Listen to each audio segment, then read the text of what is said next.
गुरु प्यारी साध संगत जी, राधा स्वामी जी। प्यारी साध संगत जी, आप सभी के भीतर बैठे कुल मालिक को प्रणाम। आप सभी को प्रणाम। संगत जी, आज के इस रूहानियत भरे सत्संग में एक सत्संगी का सवाल लिया गया है। यह सवाल केवल एक सत्संगी का नहीं, करीब करीब हर सत्संगी का यही सवाल रहता है। भजन सिमरन करते समय, ध्यान में बैठे समय मन के विचार बड़ा तंग करते। अभी तो ध्यान में बैठे 3-4 मिनट ही होते हैं कि विचारों का सैलाब उमड़ आता है। विचारों के इस सैलाब से हम कैसे अपने को सुरक्षित करें, कैसे हम अपने को खाली करें, कैसे ध्यान की गहराई का अनुभव करें और शून्य की अवस्था को प्राप्त हो जाए। आज के इस सत्संग में इन सब के बारे में हम बड़े विस्तार से जानेंगे। आप सभी से यही विनती है, इस रूहानियत भरे सत्संग को अंत तक जरूर श्रवण करें। अगर सत्संग अच्छा लगे तो इसे अपने सत्संगी भाई बहनों के साथ भी ज़रूर शेयर करें, चैनल को भी सब्सक्राइब करें। इसी विनती के साथ आज के इस सवाल की ओर बढ़ते हैं।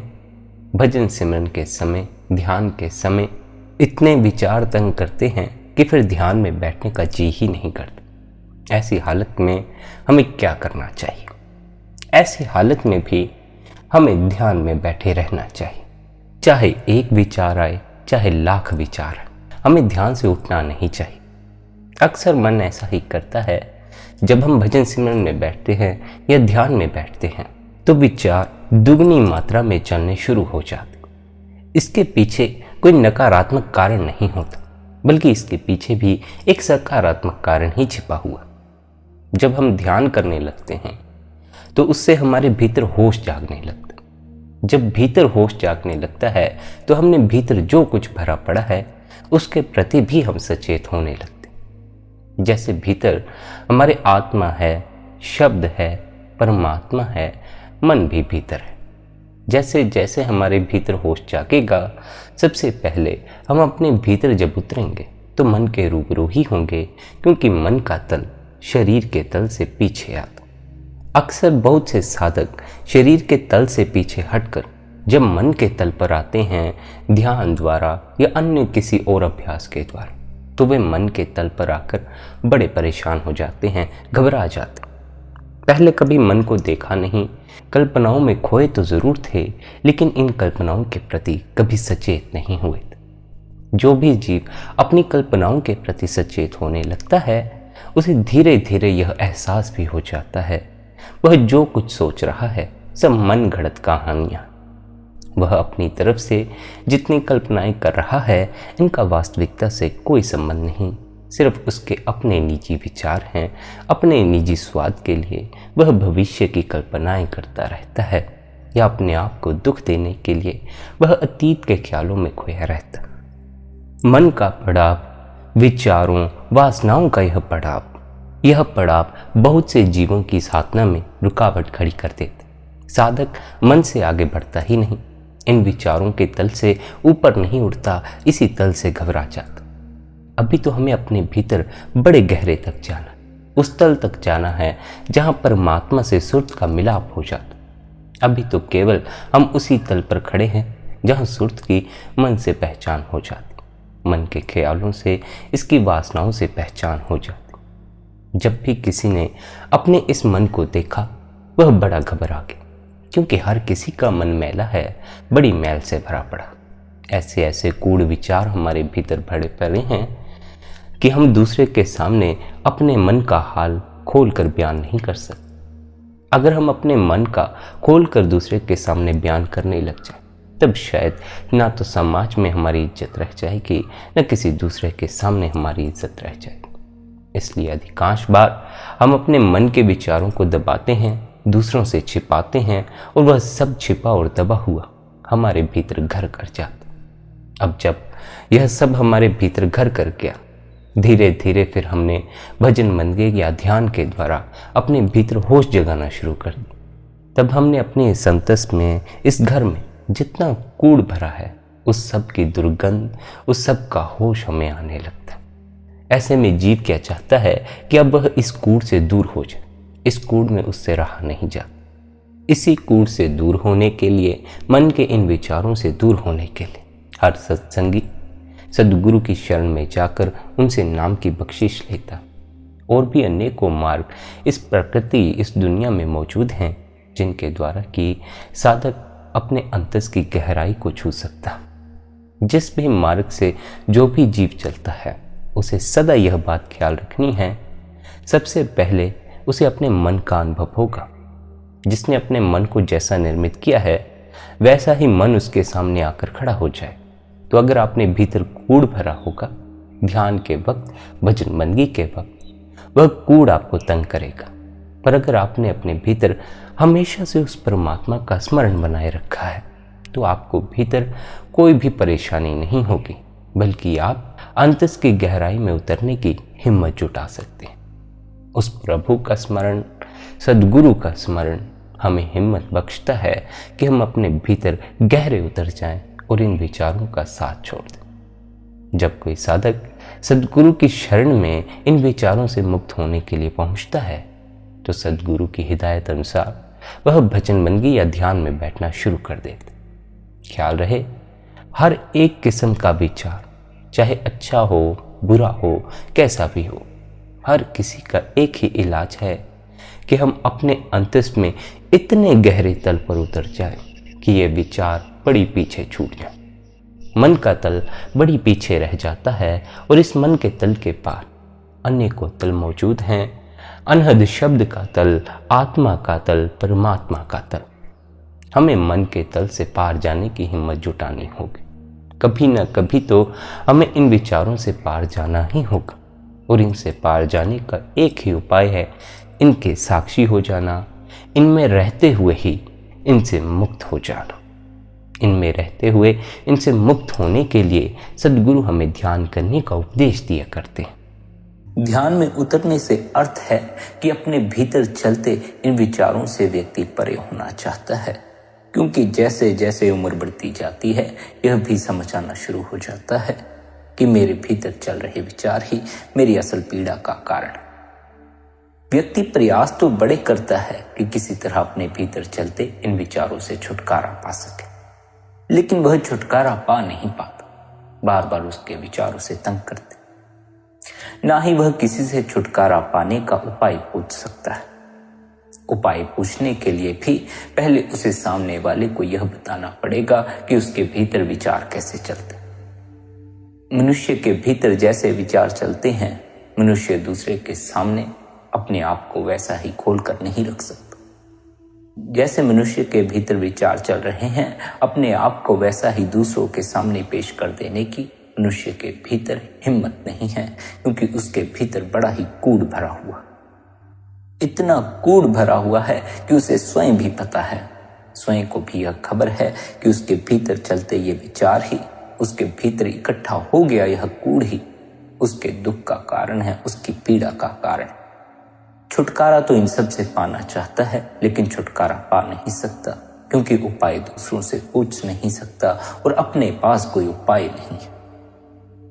कभी कभार ही जीवन में अवसर आता है जब भीतर थोड़ी देर के लिए विचार थम जाए, जब भीतर थोड़ी देर के लिए सोच थम जाए और हमें उस क्षण शांति का अनुभव होता है।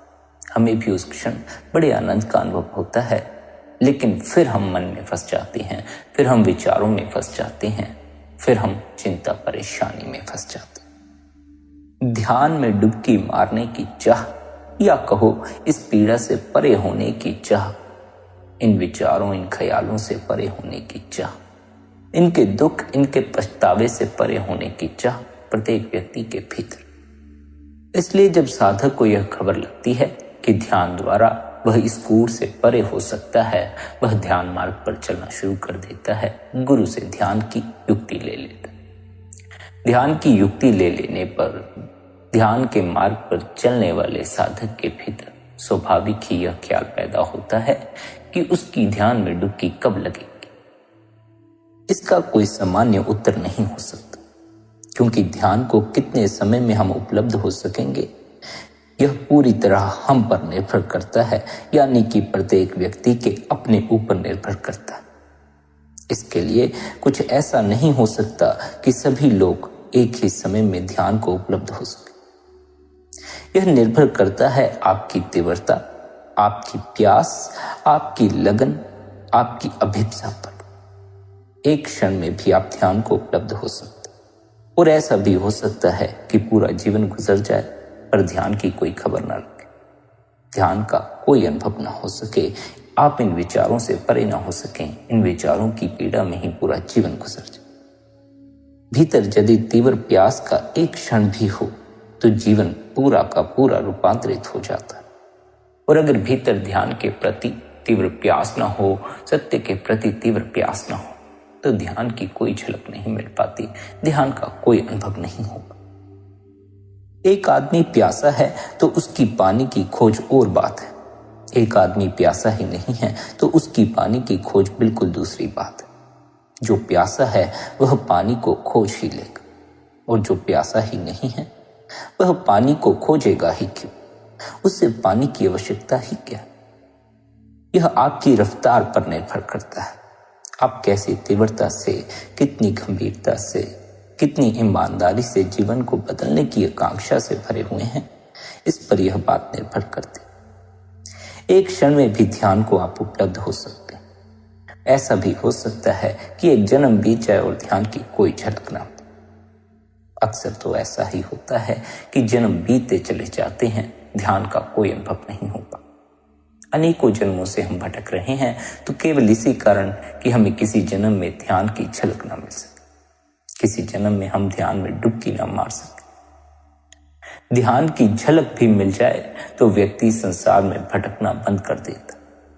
व्यक्ति का पूरा ख्याल अपने भीतर की तरफ मुड़ जाता है और उसकी अपने भीतर खोज शुरू हो जाती है। फिर वह झलक ही उसे पूर्ण ध्यान में प्रवेश करने में हिम्मत प्रदान करती। बड़ी हैरानी की बात है कि यूं तो हम एक क्षण में ही ध्यान का अनुभव कर सकते हैं, लेकिन इतने जन्म बीत गए हमें अब तक ध्यान का कोई अनुभव नहीं हो सका। अगर इतने जन्म हमें ध्यान का अनुभव नहीं हो पाया तो उसका एक ही कारण है कि हमारे भीतर परमात्मा के प्रति कोई तीव्र प्यास ही नहीं थी। इसका केवल यही अर्थ है कि हमारे भीतर इतने जन्मों से केवल संसार की ही प्यास बनी रही। संसार की प्यास थी, इसलिए हम संसार की तरफ भटकते रहे और बार बार संसार में आते रहे, बार बार मरते रहे, बार बार इसी संसार में जन्मते रहे। यदि हमारी कभी ध्यान में डुबकी लग गई होती तो हम जन्म मरण के दायरे से बाहर हो चुके हो। यदि हमें ध्यान की खबर लग गई होती तो हम इस संसार में भटक नहीं रहे होते। हमारे भीतर इस संसार की प्यास थी और वह प्यास हमें बार बार इस संसार में ही लाती रही।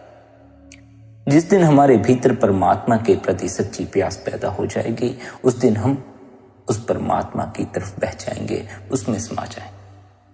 अभी हम इस संसार की तरफ बहते हैं, इस संसार में आते हैं, इस संसार के स्वादों को भोगते हैं, इस संसार के दुख को भोगते हैं, इस संसार के सुख को भोगते हैं। अभी हमें उस परमानंद की कोई खबर नहीं है, अभी हमें केवल इस संसार के सुख की ही खबर है। स्मरण रहे, आनंद में दुख नहीं हो, दुख केवल सुख के साथ ही मौजूद रहता है और इस संसार में केवल सुख है, आनंद नहीं है। आनंद और बात है, सुख और बात है। सुख यानी जिसके साथ दुख भी आता हो, आनंद यानी जिसके साथ दुख कभी नहीं आता। आनंद सुख के भी ऊपर है, आनंद भीतर है, सुख बाहर है। सुख की खोज ही दुख की खोज है, क्योंकि सुख और दुख एक ही सिक्के के दोनों पहलू। लेकिन आनंद की खोज सुख और दुख से ऊपर है। आनंद की खोज तो पूरी ही तब होती है जब हमारे भीतर न सुख की कामना रह जाती है, न दुख की कामना रह जाती। सुख की कामना ही दुख के जन्म का कारण बनती। कौन व्यक्ति यह चाहता है कि मुझे संसार में दुख मिले? कोई भी यह नहीं चाहता। सभी यही चाहते हैं कि हमें संसार में सुख मिले और सभी सुख के लिए ही प्रयास करें। लेकिन सभी का हाल उल्टा है। सबके भीतर चाह है सुख की, खोज करते हैं सुख की, दौड़ते हैं सुख के लिए, लेकिन सभी दुख में पड़े हुए हैं, सभी चिंता में पड़े हुए हैं, सभी परेशानी में पड़े हुए हैं। सुख की खोज ही दुख की खोज है, सुख ही दुख का कारण बन जाएगा। सुख बाहर की खोज है, आनंद भीतर की खोज है। सुख को खोजोगे तो दुख आ ही जाएगा, आनंद को खोजोगे तो दुख के आने का कोई सवाल ही पैदा नहीं हो। आनंद की खोज तो शुरू ही तब होती है जब सुख की खोज भी बंद हो जाए, दुख की खोज भी बंद हो जाए। जैसे ही हमारे भीतर सुख की खोज बंद होती है, इस संसार में हम सुख खोजना बंद करते हैं। हमें जो इस संसार से दुख मिल रहा है, वह दुख मिलना भी हमें बंद हो जाता। मजे की बात तो यह है कि दुख की खोज सुख की खोज में बदल जाती। जिस तरह प्रत्येक व्यक्ति के भीतर सुख की खोज है, लेकिन सारा सुख दुख में बदलता चला जाता है, उसी तरह कभी कभी कुछ भक्त पैदा हो जाते हैं जो परमात्मा से दुख मांग लेते हैं, लेकिन भीतर से उन्हें सुख हासिल हो जाता। कभी कभी ऐसे भक्त हो जाते हैं जो परमात्मा से सिवाय दुख के कुछ नहीं मांगते, कहते हैं, हे परमात्मा तू हमें दुख दे, दुख में हमें तेरी याद बड़ी ज्यादा आती है, दुख में हमें आनंद आता है, तुझे याद करने से आनंद आता। दुख से आनंद आता है ऐसा नहीं। दुख से क्या आनंद आएगा? दुख मांगोगे तो दुख से तो पीड़ा ही होगी।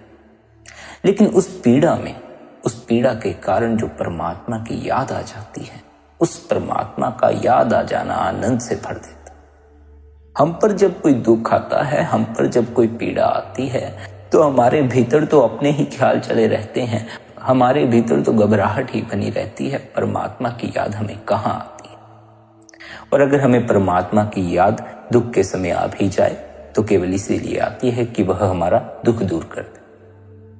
भक्त परमात्मा को दुख में इसलिए याद नहीं करते ताकि परमात्मा उनका दुख दूर करे, बल्कि वे परमात्मा को इसलिए याद करते हैं क्योंकि उन्हें पता है इस संसार में सिवाय दुख के वैसे भी कुछ नहीं मिलता। सुख तो मिलता है केवल हरि के चरणों में, उस परमात्मा के चरणों। हमें तो यही लगता है कि सुख इस संसार में है, इसलिए हम परमात्मा से कहते हैं हमारे संसारिक दुखड़े दूर कर दे। हम तो उसे याद करते हैं अपने दुखड़ों को दूर करने के लिए। लेकिन भक्त उस परमात्मा से दुख की मांग करता है ताकि उसे सदा यह स्मरण बना रहे, इस संसार में सिवाय दुख के कुछ नहीं मिलता, सुख केवल परमात्मा की शरण में मिलता है, आनंद केवल परमात्मा की शरण में मिलता है। जिसने हरि को याद किया, हरि के लिए, वह हरि में समा जाता है। जिसने हरि को याद किया अपने लिए, अपनों के लिए, वह अपनों में ही रह जाता है और इनके ही दुखड़े उठाता है, अपने में ही रह जाता है, अपने ही जीवन से बोझिल हो जाता। परमात्मा की याद भर जिन्हें दुख में आनंद से भर देती हो, उन्हें ही दुख से सुख उपलब्ध होता। वही दुख की मांग कर सकते हैं, उनमें ही दुख को मांगने की हिम्मत है। उन्हें दुख से कोई मतलब नहीं होता, उन्हें तो मतलब होता है परमात्मा की याद से। उन्हें तो मतलब है कि उन्हें मालिक याद आ जाएगा। भक्त तो कहते हैं कि हमें अपना कोई भरोसा नहीं, हम कभी संसार में भटक जाएं, कभी संसार के भोगों में भटक जाएं, कब किसी से झगड़ा कर लें, कब किसी को बुरा बोल दें, हमें अपना कोई भरोसा नहीं। ऐ मालिक, तो दुख बनाए रखना, हमें कोई भरोसा नहीं कि कब इस संसार की चकाचौंध हमें अपने वश में कर ले और हमें तेरी याद ना आए, हम तुझे भूल जाएं, हम इस संसार में ही भटकते रह जाएं। अक्सर तो ऐसा ही होता है, हम संसार में ही भटकते रह जाते हैं, मालिक की याद हमें नहीं आती।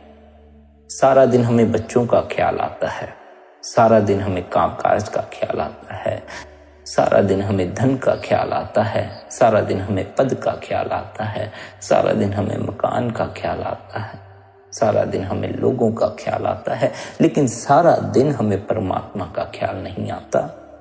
केवल सुबह शाम हम परमात्मा को याद कर लेते। जैसे हम सारा दिन संसार को याद करते रहते हैं, अपने भीतर संसारिक ख्यालों में खोए रहते हैं, इसी तरह हमें अपने भीतर सारा दिन उस मालिक की याद बिठानी चाहिए। जो सारा दिन मालिक को याद करते हैं, वे भीतर आनंद से भर जाते हैं, उनके जीवन में कोई दुख नहीं रह जाता, या यूं कहो उन्हें दुख से कोई मतलब नहीं रह जाता। उन्हें केवल उस परमात्मा की याद, उस परमात्मा का ध्यान ही आनंद से भर देता। साधारण व्यक्ति तो परमात्मा से दुख की मांग कर ही नहीं सकता। साधारण व्यक्ति में परमात्मा से दुख की मांग करने की हिम्मत ही नहीं। वह तो पहले ही इतना दुखी है कि वह केवल परमात्मा से सुख की मांग करता है। वह तो केवल सुख की ही खोज करता है, दुख को तो एक तरफ ही कर देता है। लेकिन वह इस ओर कभी गौर नहीं करता कि उसने सारा जीवन सुख की खोज में लगा दिया, सारा जीवन सुख के पीछे भागता रहा, लेकिन फिर भी भीतर से पीड़ा से भरा हुआ है, फिर भी भीतर दुख से भरा हुआ। जो व्यक्ति संसार की तरफ गति करता है, संसार में सुख खोजता है, वह सुख को खोजते खोजते दुख तक पहुंच जाता है। जीवन की शुरुआत तो सुख को खोजने से शुरू करता है, लेकिन अंत में दुख के किनारे जाकर खड़ा हो जाता है। उसे दुख के अलावा और कुछ भी जीवन में नजर नहीं आता, पीड़ा के अलावा जीवन में और कुछ नजर नहीं आता। संसार में की गई सुख की खोज दुख का कारण बन ही जाएगी, दुख आ ही जाएगा। इसलिए संतों ने हमें क्या उपदेश दिया है कि अगर संसार में ही जीना चाहते हो तो ऐसी कामना भीतर मत रखना कि सदा के लिए दुख मिट जाए या सदा के लिए सुख हो जाए। नहीं, फिर कुछ समय के लिए सुख का भी आनंद लेते रहो, कुछ समय के लिए दुख भी भोगते रहो, दोनों को एक समान चलाते रहो। दुख से किसी तरह का फिर कोई बैर मत रखो और सुख से किसी तरह की चिपकाहट मत करो। जब जीवन में सुख के लम्हे आए तो सुखी हो जाओ, जब जीवन में दुख के लम्हे आए तो दुखी हो जाओ। लेकिन ऐसी कामना भीतर मत रखो कि संसार में भी जीना चाहते हो और सदा के लिए सुखी भी हो जाओ। ऐसा कोई उपाय नहीं है। असल में तो जो संसार में सुख की खोज है वही दुख का कारण। सभी के दुख का कारण उनकी अपने सुख की खोज ही है। किसी ने विवाह में सुख देखा, किसी ने पद में सुख देखा, किसी ने धन में सुख देखा, किसी ने बच्चों में सुख देखा।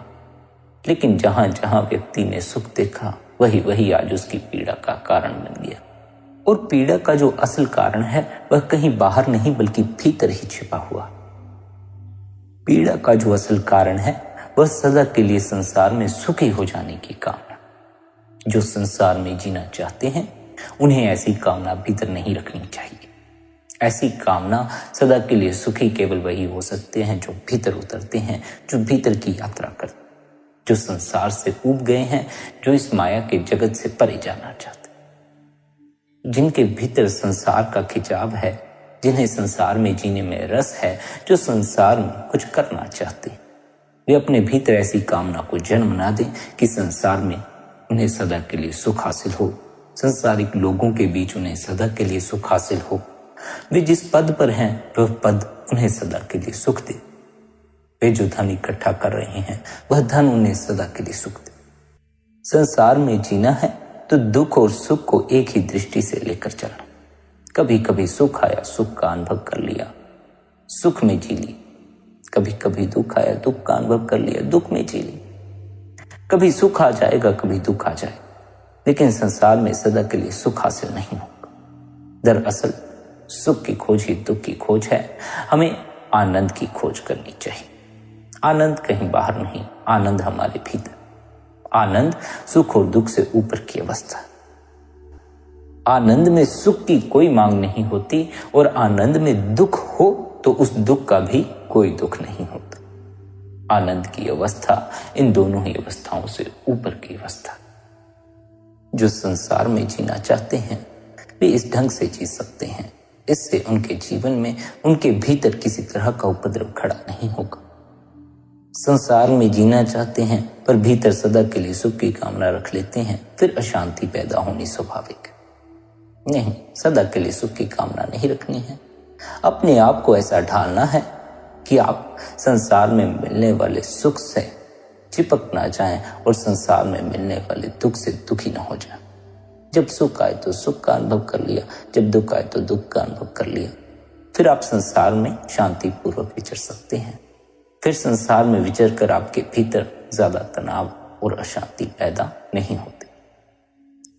पर जो संसार से ही उब चुके हैं, जो इस माया के जगत से परे जाना चाहते हैं, जो बार बार मिलने वाले इस दुख से परे होना चाहते हैं, जो चाहते हैं कि हम सदा के लिए ही सुखी हो जाएं, उन्हें अपने भीतर के मार्ग को चुनना चाहिए। उन्हें अपने भीतर डुबकी मारनी चाहिए। भीतर का मार्ग ही ध्यान का मार्ग है। भीतर उतरना ही ध्यान है। अपने भीतर डुबकी मार लेना ही ध्यान में डुबकी मार लेना। जो अपने भीतर डुबकी मार लेते हैं, अपने ही अंतस में उतर जाते हैं, वे सदा के लिए सुखी हो जाते हैं। सदा के लिए सुखी होना यानी अपने भीतर के आनंद में उतर जाना। सुख पैदा होता है कुछ हासिल करने की कामना से। आनंद पैदा होता है जब हमारे भीतर किसी तरह की कोई कामना नहीं रह जाती। जब हम भीतर से शून्य हो जाते हैं तब कहीं जाकर आनंद की खबर लगती, पर हम भीतर से शून्य नहीं हैं। भीतर हमारे विचारों का जाल। हम भीतर विचारों में इस कदर फंसे हुए हैं कि वे विचार हमें बार बार संसार में खींच कर ले आते, बार बार हमारे भीतर संसार के भोगों का स्वाद पैदा करते। हमारे विचारों के कारण हमारे भीतर केवल और केवल संसार की ही प्यास है, और यह संसार की प्यास ही हमें ध्यान में उतरने नहीं देती। जिस चीज की भीतर तीव्र प्यास होगी उसी तरफ गति करोगे। यदि परमात्मा के प्रति भीतर तीव्र प्यास है तो परमात्मा की तरफ गति करोगे। यदि संसार के लिए भीतर तीव्र प्यास है तो संसार की तरफ गति करोगे, फिर संसार के हिस्से हो जाओगे, संसार की तरफ बहना शुरू कर दो। जिन्होंने भीतर मालिक की याद बिठा ली, गुरु की याद बिठा ली, जिनके भीतर संसार के ख्याल नहीं उठते, वही परमात्मा में समा सकते। जिनके भीतर संसार के ख्याल उठते हैं वे जन्म मरण के चक्कर में फंसे रहते हैं। वे मरते हैं, फिर जन्म लेते हैं, फिर वही दोहराते हैं जो इतने जन्मों से दोहराते हैं। फिर वही दुख उठाते हैं, वही समस्याएं लेकर नए नए गुरुओं के पास पहुंच जाते हैं। नए नए जन्मों में नई नई पीड़ा का अनुभव करते रहते। उनकी पीड़ा का कोई अंत नहीं। जो जन्म मरण के चक्कर से परे हो गया, जिसके इस संसार से मुक्ति हो गई, वही पीड़ा से ऊपर उठ सकता। जो जन्म मरण में ही फंसा है वह बार बार संसार में आएगा, और जैसे जैसे संसार आगे से आगे गति करता चला जाएगा, विकसित होता चला जाएगा, वैसे वैसे उसके दुख भी विकसित होते चले जाएंगे, उसकी पीड़ाएं भी विकसित होती चली जाएंगी। हम जन्म और मरण के इस चक्कर से तब तक परे नहीं हो सकते जब तक हम काल या इस समय के दायरे में सीमित। शरीर समय के दायरे में कैद है, इसका समय तय है, यह कितने समय के लिए इस संसार में विचर सकता है। इसी तरह मन भी समय के दायरे तक सीमित है। मन भी समय में मौजूद होता है, यानी काल के दायरे का ही हिस्सा है। हमें यदि उस परमात्मा से मिलना है, परमानंद में समाना है, तो इस समय के दायरे से बाहर जाना होगा, काल के इस दायरे से बाहर जाना। काल के इस दायरे से परे जाने के लिए, समय के इस दायरे से परे जाने के लिए हमें अपने मन को काबू में करना होगा। मन हमें समय में बांधता है। मन के कारण हम समय से जुड़ जाते हैं। मन के कारण हम काल के दायरे में ही घूमते रह जाते हैं। हमें काल के दायरे के परे की कोई खबर नहीं लगती। मन काल के दायरे से परे नहीं जाता, मन समय से परे नहीं जा सकता। मन आपको समय में ही बांधे रखता है, या अतीत के समय में या भविष्य के समय। समय ही काल है, और काल को हम मृत्यु भी कहते हैं, क्योंकि यह समय न जाने कितने लोगों की देह को खा गया। समय ही मृत्यु है, क्योंकि हमारे पास भी कुछ ही समय है, हमारा भी समय तय है। कितने समय के लिए यह देह विचर सकती है, यह देह भी समय में बंधी हुई है। जब इसका समय पूरा हो गया तो यह देह अपने आप ही छूट जाएगी। मन बंधा है समय में, इसलिए या तो यह अतीत के बारे में सोचता है या भविष्य के बारे में। जो अतीत के बारे में सोचते रहते हैं वे यादों से दुखी होते रहते हैं, वे पछतावे से पीड़ित रहते हैं। जो भविष्य के बारे में सोचते रहते हैं उनके भीतर चिंता घर कर जाती है। भविष्य चिंता लाता है, अतीत पछतावा लाता है। ये दोनों समय की घटनाएं हैं। मन समय में बंधा हुआ है, हमें इस मन को ठहराना है। जब तक हम इस मन को ना ठहरा लें, जब तक हम इस मन से परे न हो जाए, हम समय के इस दायरे से परे नहीं जा सकते। हम इस काल के दायरे से परे नहीं जा सकते। मन भटकता है संसार में। जब तक इसका जोर हम पर अधिक है, हम इससे परे न हो सकेंगे। जब तक यह हम पर हावी है, हमें तब तक यह अपना ही हिस्सा मालूम पड़ता रहेगा और हम इसी में उलझे रहेंगे। यह मन हमें उलझाएगा संसार में, यह मन हमें दौड़ाएगा संसारिक सुख के पीछे, और सांसारिक सुख सदा ही व्यक्ति के दुख का कारण बन जाता है। व्यक्ति के अपने भीतर जो सुख की चाह है वही उसके अपने दुख का कारण भी है। जिसे यह खबर लग गई कि संसार में सुख खोजते खोजते केवल दुख ही हाथ लगता है, उसके लिए फिर संसार का मार्ग नहीं, उसके लिए फिर भीतर का मार्ग है। जिसके भीतर यह भ्रम मौजूद है कि उसे संसार में कभी ना कभी सुख हासिल हो ही जाएगा, उसे फिर चाहे भीतर के मार्ग पर लाने के लाख प्रयास करो, वह भीतर के मार्ग की तरफ गौर तक नहीं करता। उसके भीतर भी कुछ मौजूद है, वह इस तरफ कभी नजर नहीं करता।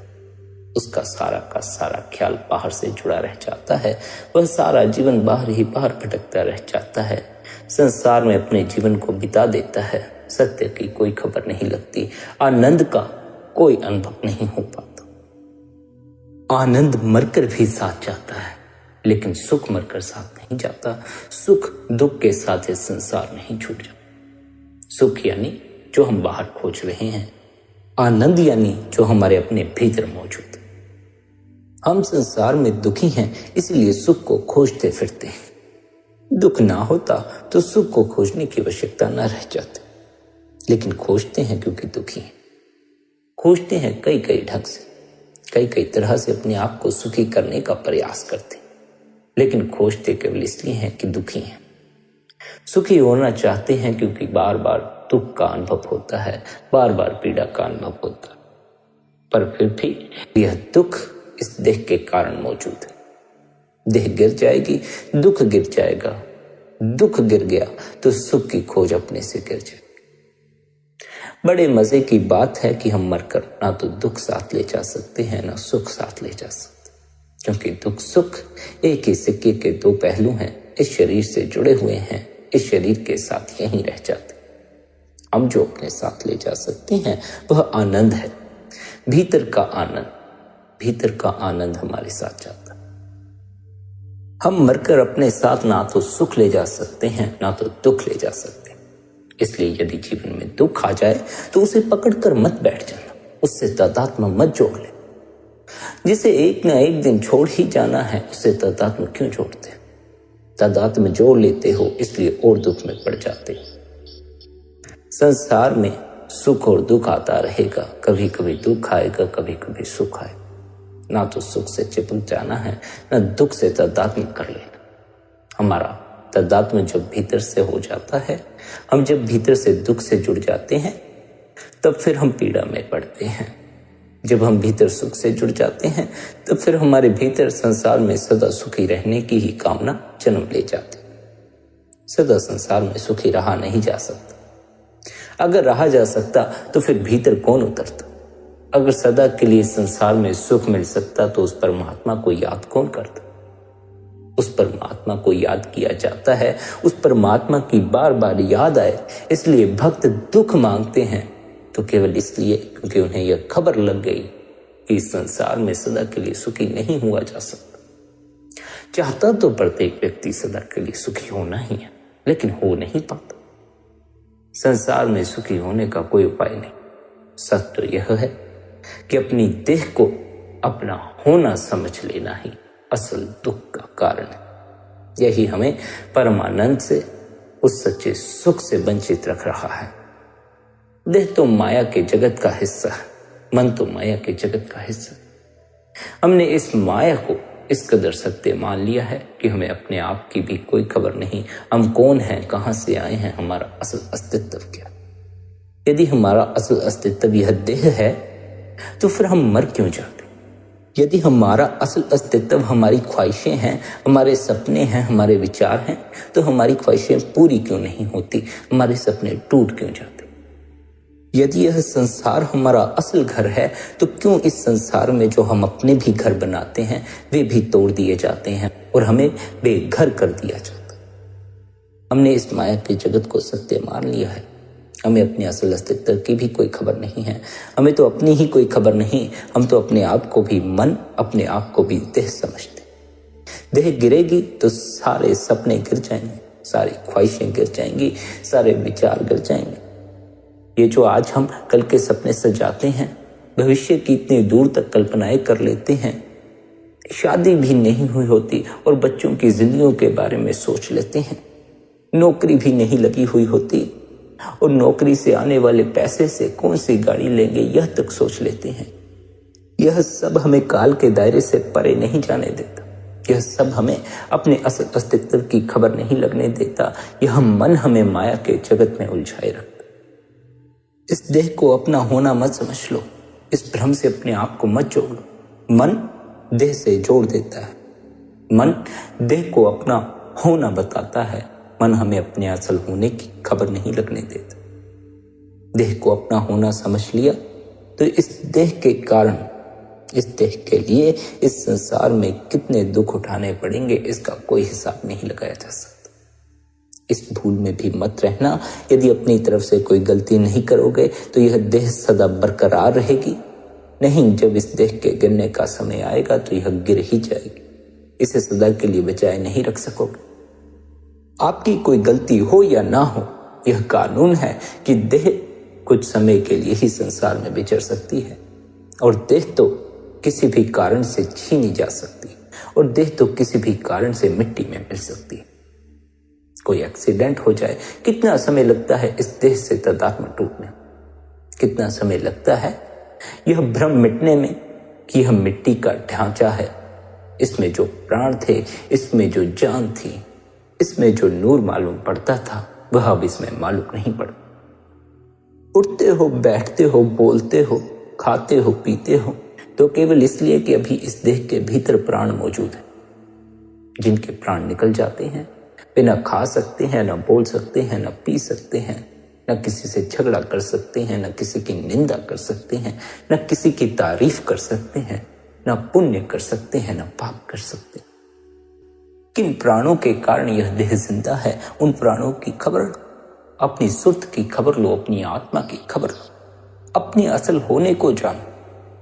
मनुष्य यदि यह सोचता है कि वह कभी मरेगा नहीं, मृत्यु दूसरों की आएगी, तो उसका कारण यह नहीं कि उसे यह पता नहीं, यह खबर नहीं कि देह गिर जाती है, शरीर मर जाता है। पता है, सबने शरीरों को मरते देखा है, सबने देहों को गिरते देखा है, लेकिन फिर भी भीतर यह अनुभव होता है कि मैं नहीं मरूंगा, मैं सदा जीऊंगा।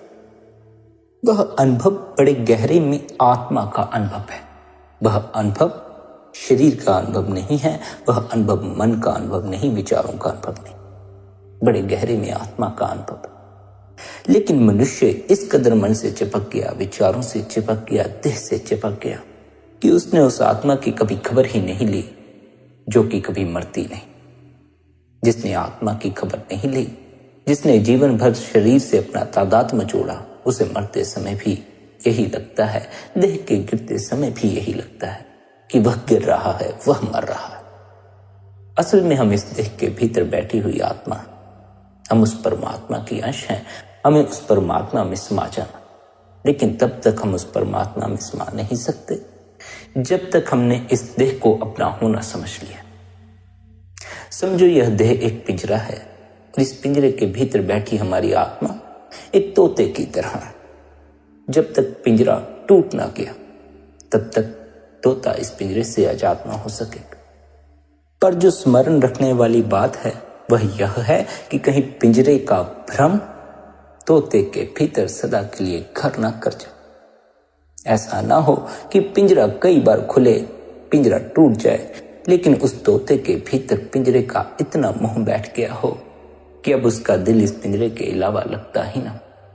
अब उसकी खुले आकाश में उड़ने की कोई चाह ही ना रह गई हो, उसे भी इस पिंजरे में ही रहने में आनंद आने लगा। यही हमारी हालत है। हम आत्मा हैं, इस देह के पिंजरे में कैद हैं, लेकिन हमें इस पिंजरे से इतना लगाव हो गया है, यह पिंजरा हमने इस कदर अपना होना समझ लिया है कि यदि यह पिंजरा टूट भी जाए, यदि हमें मृत्यु आ भी जाए, तब भी हमसे इस देह का मोह नहीं छूटता, इसका भ्रम नहीं छूटता और हमें फिर जन्म लेकर इस देह के पिंजरे में आना पड़ता है। हमारी अपनी इस देह के पिंजरे के प्रति जो चाह है, जो लगाव है, वही हमारे बार बार जन्म का कारण बनता है और हमारा बार बार जन्म नहीं, हमारे बार बार मरने का कारण भी बनता है। जन्म ना हो तो मृत्यु का सवाल पैदा नहीं होता। मृत्यु होती ही तब है जब जन्म हो जाता। जो जन्मा है उसे मरना ही होगा। वह ना भी चाहे तब भी उसे मरना होगा। इसलिए आप हमें समझाते हैं कि हमें जन्म मरण के इस चक्कर से परे होना चाहिए, क्योंकि असल में तो हम मरते नहीं। असल में तो यह देह ही मरती है, यह देह ही मिट्टी में मिल जाती है और फिर हमें एक नई देह मिल जाती है। हम फिर इस देह के भीतर आकर बैठ जाते हैं। हमने कई देहें बदल ली हैं, हमने कई पिंजरे बदल लिए हैं, लेकिन अब तक आत्मा रूपी तोता आजाद होकर उस आकाश में उड़ ना सकी है। उस परमात्मा में हमारी आत्मा अब तक समा ना सकी। उसका कारण यह भी है कि हमें इस देह से लगाव है, हमें इस पिंजरे से चिपकाहट है, जो कि हमें बार बार इस संसार में खींच लाती। जब हमारे भीतर परमात्मा के प्रति चाह पैदा होनी शुरू होती है, हमारे भीतर परमात्मा के प्रति सच्ची प्यास पैदा होनी शुरू होती है, तब कहीं जाकर हम इस देह के मोह से ऊपर उठते हैं। और जब यह देह का पिंजरा टूटता है, फिर हम लौटकर इस देह के पिंजरे में नहीं आते, उस मालिक में समा जाते। इस देह के मोह से अपने आप को ऊपर उठाएं, अपने भीतर डुबकी मारें, ध्यान में उतरें। ध्यान तभी उपलब्ध हो सकता है जब आपके भीतर सच्ची प्यास होगी। जितनी आपके भीतर सच्ची प्यास होगी, जितनी आपके भीतर तीव्रता होगी उस परमात्मा में समाने की, उतना ही आप अपने भीतर सरकते चले जाएंगे। ध्यान में डुबकी लगना केवल और केवल आपके अपने ऊपर निर्भर करता है। आपके भीतर उस परमात्मा के प्रति कितनी प्यास है, उसी पर निर्भर करता है कि आप अपनी प्यास बुझाने के लिए कितनी हिम्मत दिखाते हैं, कितना प्रयास करते हैं। परमात्मा के प्रति सच्ची प्यास तब पैदा होनी शुरू होती है जब हमें यह अनुभव में आना शुरू होता है कि संसार में हमें केवल और केवल दुख मिल रहा है, हमारे भीतर केवल और केवल दुख इकट्ठा हो गया है। अब परमात्मा से जुड़े बिना हमारे पास कोई चारा नहीं बचा कि हम आनंदित हो सकें, हम इस पीड़ा से परे हो सकें। जिन्हें अभी भीतर इतनी पीड़ा का अनुभव नहीं हुआ कि उन्हें उस मालिक के अलावा कोई और सहारा नजर ना आए, वे भीतर डुबकी नहीं मारते। जिनकी नजर केवल उस परमात्मा पर ठहर जाती है, जिनके लिए केवल वह परमात्मा ही सहारा रह जाता है, वे अपने भीतर उतर जाते हैं, उनकी ध्यान में डुबकी लग जाती। प्यारी साध संगत जी, भीतर परमात्मा के प्रति सच्ची प्यास पैदा हो सके, तीव्र प्यास पैदा हो सके, उसके लिए आवश्यक है कि आप गुरु की सच्चे हृदय से सेवा करें, गुरु के दिए उपदेश को सुने, उसे समझें। गुरु क्या उपदेश करता है, गुरु के दिए अभ्यास पर निरंतर अमल करें। जब आप गुरु की दी हिदायतों पर निरंतर चलना शुरू करते हैं, तब आपके भीतर रूपांतरण होना शुरू हो जाए। आपके भीतर सच्ची प्यास पैदा होनी शुरू हो जाती है और आपके भीतर पैदा हुई प्यास ही आपको परमात्मा के पास पहुंचाती। इसलिए निरंतर अपने गुरु द्वारा दी हुई हिदायतों पर अमल करें, गुरु द्वारा दिए हुए अभ्यास की पालना करें। संगत जी, यदि आपको आज का यह सत्संग अच्छा लगा हो तो आप आज के इस सत्संग को अपने मित्रों और रिश्तेदारों के साथ शेयर भी कर सकते हैं। साथ ही आप शबद्रन सत्संग चैनल को सब्सक्राइब कर सकते हैं, सत्संग का आनंद ले सकते हैं। बाकी आप सबकी अपनी मौज है। अपने भीतर उतरना शुरू करें, देह के इस मोह से ऊपर उठना शुरू करें, मन से परे होना शुरू करें। इतने प्रेम और प्यार से आप सबने सत्संग को सुना, उसके लिए आप सभी का धन्यवाद। राधा स्वामी जी।